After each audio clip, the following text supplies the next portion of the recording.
베이징뷰 손일선입니다. 한국에 계신 시청자 여러분들 중에 중국 소식에 크게 관심이 없는 분들은 요즘 중국 뉴스 좀 지겨울 정도로 많이 나온다고 생각하실지 모르겠습니다. 그만큼 요즘 중국이 좀 바쁘게 돌아가고 있는데요. 우선 지난번 베이징뷰에서도 좀 다뤘었는데 5년마다 한 번 열리는 중국 공산당의 최대 정치 이벤트가 지난 주말에 끝났습니다. 20차 공산당 당대회가 열렸는데 거기서 시진핑 주석의 3연임이 공식 확정됐습니다. 저도 그동안 몇 년간 이렇게 기사를 쓰면서 사실상 3연임 이런 식으로 썼었는데요. 이번에 드디어 공식적으로 3연임을 선포한 겁니다. 이번 당대회가 특히 주목을 받은 건 기존 그 중국 권력 구조 시스템이 완전히 무너졌기 때문입니다. 집단 지도 체제, 10년 임기 제한 이런 거 다 싹 무시하고 시 주석이 나는 초장기 집권을 할 거야 이렇게 이번 당대회를 통해서 선언을 한 겁니다. 마오쩌둥 이후 처음으로 중국에서 장기 집권을 하는 지도자가 탄생한 겁니다. 또 공산당 최고 지도부라고 불리는 상무위원들 7명 명단도 이번에 발표가 됐는데 시 주석이 최소 한 자리 이상은 권력 안배 차원에서 공천당 등 이런 다른 계파에게 양보할 거라는 예상을 깨고 상무위원 전원을 비서 출신 등 자신의 그 최측근들로 채웠습니다. 아무튼 지난 주말 이런 큰 정치 뉴스들이 막 터지다 보니까 베이징에 나와 있는 특파원들이 이렇게 기사를 쏟아내느라고 매우 분주하게 주말을 보냈었는데요. 국내 언론은 물론 외신들이 쏟아낸 기사들의 제목은 대부분 대동소이합니다. 대부분 시진핑 주석이 3연임을 공식화하고 집단 지조 체제 등 과거 권력 견제 장치들을 모두 무력화시키면서 자신의 제국을 완성했다. 이런 취지였습니다. 여기까지는 사실 어느 정도 예상됐던 시나리오였습니다. 이미 몇 년 전부터 시황제라는 표현이 등장을 했고 시 주석의 장기 집권을 이미 기정사실화하고 있었습니다. 그런데 저를 진짜 놀라게 한 건 주말에 이 큰 정치 이벤트가 끝나고 난 직후 월요일에 나타난 시장의 반응이었습니다. 그야말로 이 시진핑 리스크에 시장이 약간 발작을 하는 모습이었습니다. 저도 경제지 기자 생활을 꽤 오랜 시간 해왔는데 이번 모습을 보면서 다시 한번 시장의 그 냉정함과 무서움을 느끼는 기회가 됐습니다. 이미 뉴스로 보신 분들도 많으실 테니 시장이 얼마나 놀랐는지 몇 개만 간단히 언급을 해보면요. 먼저 월요일 미국 뉴욕 증시에서 중국 기업 65개로 구성된 차이나 드래곤 지수가 14.5% 급락을 했습니다. 장중에는 한때 20%까지 폭락을 하면서 패닉셀 현상이 나타나기도 했습니다. 기업들도 구체적으로 몇 개만 볼까요? 국내 투자자들도 관심이 많은 알리바바가 12% 떨어졌고 중국의 또 다른 이 큰 대규모 전자상거래 기업인 핀더더는 하락폭이 25%에 달했습니다. 중국 기업들뿐 아니라 중국 시장에 대한 의존도가 높은 미국 기업들도 타격을 입는 모습이었는데 대표적인 게 바로 미국 카지노 기업들이었습니다. 이들은 라스베가스보다 마카오에서 더 많은 돈을 벌고 있기 때문에 시진핑의 리스크로 마카오 사업이 직격탄을 맞을 것이라는 우려로 인해서 주가가 폭락을 했습니다. 중화권 증시 역시 시황제의 등극을 반기지 않는 모습이었습니다. 홍콩 항생지수는 6.36%, H지수는 7.3%, 중국 본토 상하이 지수는 2.02% 하락을 했습니다. 국내 언론 뉴스를 보니 홍콩 증시 급락으로 ELS 투자자의 그 상당수가 원금 손실 위험에 노출됐다는 안타까운 소식도 있었습니다. 또 위안화 환율도 달러 대비 7.3위안까지 이렇게 치솟으면서 2008년 금융위기 이후 그 최고치로 높아지는 그 불안한 모습을 보여줬습니다. 물론 화요일 이후에는 시장이 다소 안정되는 모습을 보여주긴 했지만 중국 투자자들에게 다시 한번 이 시진핑 리스크, 공산당 리스크를 확실하게 각인시켜주는 계기가 되지 않았을까 생각이 됩니다. 실제 그 국내 주식 관련 사이트 게시판을 보니까 다시는 중국 주식에 손을 대지 않겠다는 글들이 딱 봐도 엄청 늘은 것 같더라고요. 도대체 시장은 왜 이렇게 시 주석의 1인 천하 시대에 두려움을 갖는 걸까요? 물론 사후적인 해석이긴 하지만 이 경제를 짓누르는 제로 코로나 정책이 지속될 가능성이 높아진 점, 시 주석이 공동부유를 천명한 점, 친시장주의적인 인사들이 이번에 대거 물러난 점 등 이 몇 가지 포인트들이 있습니다. 하지만 저는 무엇보다 이 시장이 두려움을 가지는 가장 큰 이유가 불확실성의 증폭이 아닐까 싶습니다. 원래 자유민주주의 시스템의 그 앵글로는 중국을 이해하기가 쉽지 않지만 과거 중국은 그래도 어느 정도 예측이 가능한 사회였습니다. 하지만 시진핑 체제 이후 과거와 다른 길로 조금씩 벗어나더니 이번 장기 집권을 계기로 그 중국의 불확실성이 이 최대치로 증폭이 되는 모습입니다. 쉽게 이야기하면 무엇을 상상하던 그 이상을 보여주는 중국이 됐다는 이야기입니다. 저는 이걸 보여주는 어떤 상징적인 장면이 그 시진핑 주석의 전임자죠.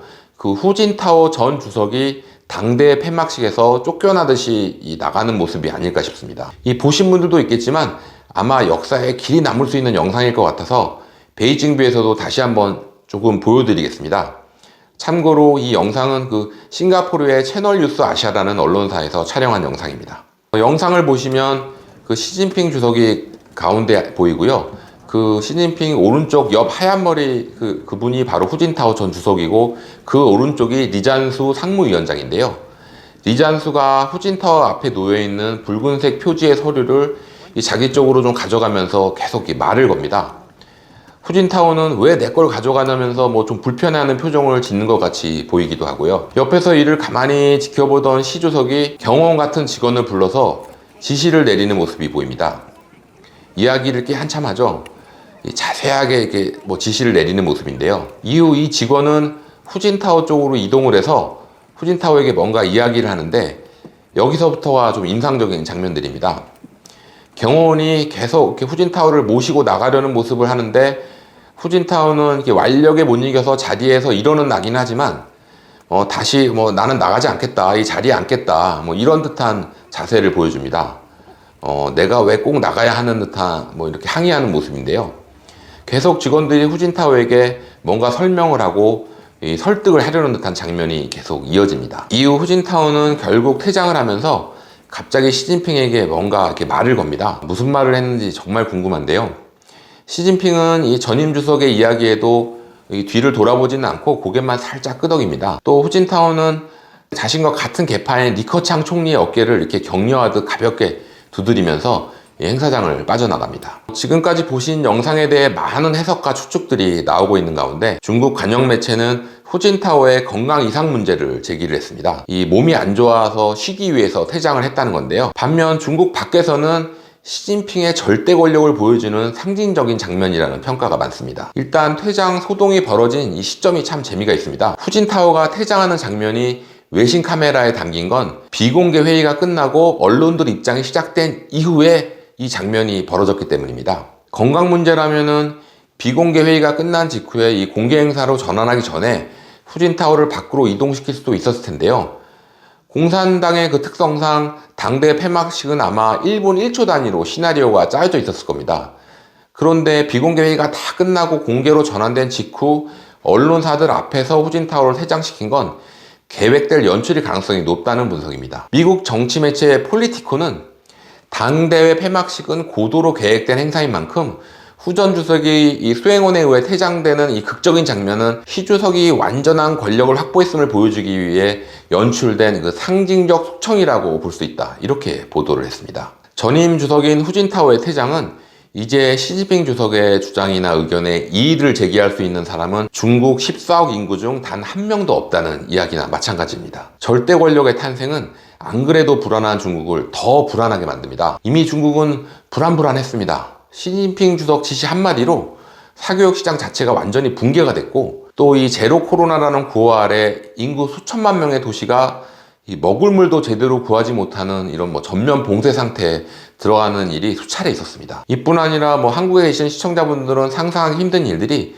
이 중국에서는 주변에서 종종 일어납니다. 시주석 1인 체제로 바뀐 중국은 도대체 앞으로 어떻게 흘러갈까요? 중국에 살고 있는 저도 쉽게 예상이 잘 안 됩니다. 왜냐하면 이 모든 이 중국의 미래가 그냥 이 시주석의 마음에 그냥 거기 하나에 달려있기 때문입니다. 진짜 앞으로 언젠가 대만의 옆에 이 포탄이 날아날 수도 있겠다는 생각도 듭니다. 이제 당대회가 끝나고 이 중국 투자에 대한 다양한 전망들이 나오고 있습니다. 일단 단기적으로는 중국 시장과는 좀 거리를 두라는 게 전문가들의 공통된 의견인 것 같습니다. 중국이 리스크 종합 선물 세트가 된 만큼 일단 시간을 두고 향후 이 방향성을 좀 더 지켜보자는 판단으로 보입니다. 특히 홍콩에 대해서는 더 부정적인 의견이 많았습니다. 아무래도 이 본토에 비해서 홍콩은 외국인들의 비중이 높은데 지금 외국인들의 탈중국 러시가 심상치 않은 상황입니다. 이 중국 주식, 중국 채권 시장에서 이 외국인 자금 유출이 역대급으로 이루어지고 있고, 위안화 환율이 상승세도 아주 가파른 상황입니다. 그래도 일부에서는 이 어려운 여건에서도 수혜주는 있다면서 시 주석이 강조하는 안보 관련 방산 산업이나 이 반도체 등 핵심 제조업 등을 꼽으면서 이 투자를 해볼 수 있다, 이런 얘기가 나오긴 하는데요. 하지만 뭐 지금 한국에서 예금금리가 연 5%가 넘고 뭐 대기업들 채권금리도 7%를 넘나드는 상황에서 굳이 뭐 마음 졸이고 스트레스 받으면서 이 중국에 투자해야 할 이유를 찾기는 쉽지 않은 것 같습니다. 다만 뭐 지금까지 중국 주식에 오래 투자를 해왔고 이미 상당한 금액을 이 중국 주식을 보유하고 있는 분들이라면 현 상황을 조금은 좀 마음 편히 받아들이고 초장기, 이 시진핑 주석의 임기와 함께 초장기 투자를 세우시면 어떨까 합니다. 저 같은 경우는 이 중국 투자의 가장 큰 이유가 분산 투자입니다. 해외 투자를 뭐 저도 미국 중심으로 하긴 하지만 미국도 언제 뭐 어떤 위기를 뭐 어떤 굴욕을 당할지 모르잖아요. 미국과 함께 이 세계 최대 강국인 중국에도 일단 발을 걸쳐놓고 있자는 게 제 생각입니다. 그래서 뭐 연금 저축 계좌 등을 통해서 중국 ETF를 꾸준히 사모으고 있습니다. 지금 중국 투자로 손실이 큰 분들에게 큰 위로가 되지는 않겠지만 분산 투자라고 생각을 좀 하시고 지금과 같은 폭락 시기에도 중국에 대한 관심을 완전히 놓지 않고 아주 뭐 조금씩 분할 매수할 수 있는 타이밍이 올까 이렇게 한번 지켜보시면 어떨까 합니다. 오늘도 이 베이징 뷰 시청해주신 여러분 감사합니다.